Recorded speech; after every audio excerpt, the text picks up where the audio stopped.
18वें अध्याय में मोक्ष संन्यास का वर्णन। चेतसा सर्वकर्माणि मयि सन्न्यस्य मत्परा बुद्धियोगमुपाश्रित्य मच्चित्ता सत्तम भवति।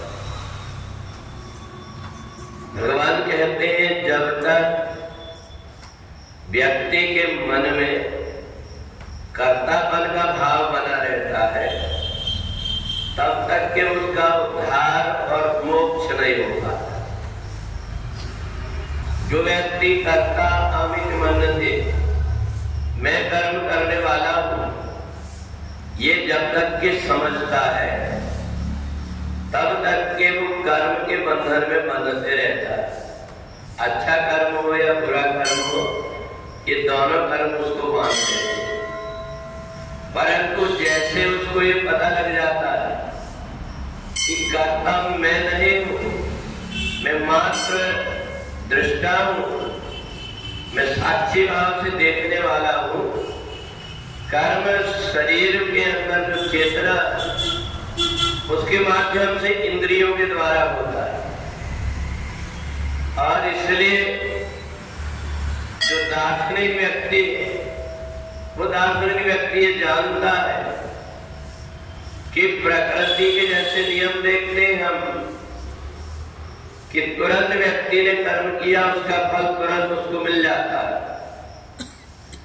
यही होता है कि हम प्रकृति के अनुरूप हम भी जिस प्रकार के कर्म करते हैं इसी जन्म में हमको देखने को मिल जाता है। और इसलिए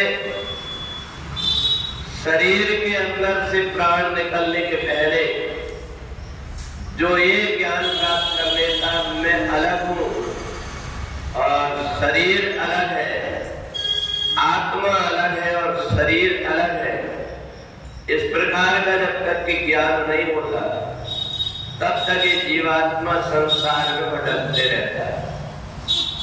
और एक के बाद एक सूक्ष्म शरीर बना करके उन कर्मों को भोगते रहता है।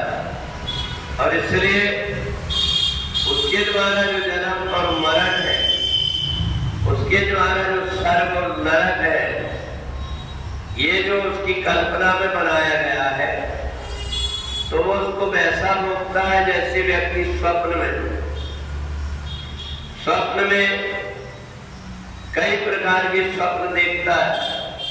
जिस समय पर स्वप्न देखता है उसको लगता है कि वास्तविकता है, और जागने के बाद में तब जाकर के उसको लगता है कि नहीं ये वास्तविकता नहीं है, ये तो केवल स्वप्न है। अर्थात मैंने जो कल्पना किया ना वो कल्पना कभी न कभी किसी जन्म में मेरी बुद्धि के अंदर, मेरे मन के अंदर ये भाव छिपे रहे पर आज समय पाकर के वो निकले।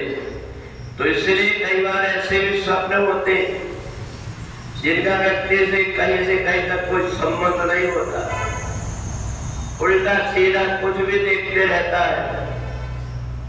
ये उसकी बुद्धि की अज्ञानता के कारण उसने जो कल्पना किया है उसके कारण उल्टे सीधे प्रकार के आते, और उसने जानबूझ करके मैं ही कर्म करने वाला हूं ये मानकर के कर्म किया है तो उसको बहुत सारे अपने पूर्व जन्म के कर्म स्वप्न में याद आते।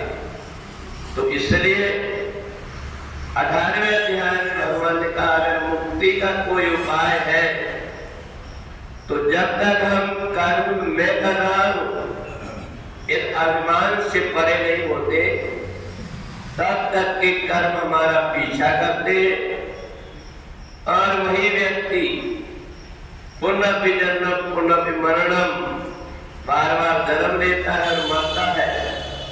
इसलिए जो परमात्मा के चरणों से लग गया, जिसने हर चीज वस्तु बन करके दृष्टा साक्षी भाव से कर्म करता है, वो सभी प्रकार के कर्म के बंधन से छूट करके मुक्त हो जाता है। जब व्यक्ति मुक्त नहीं हो पाता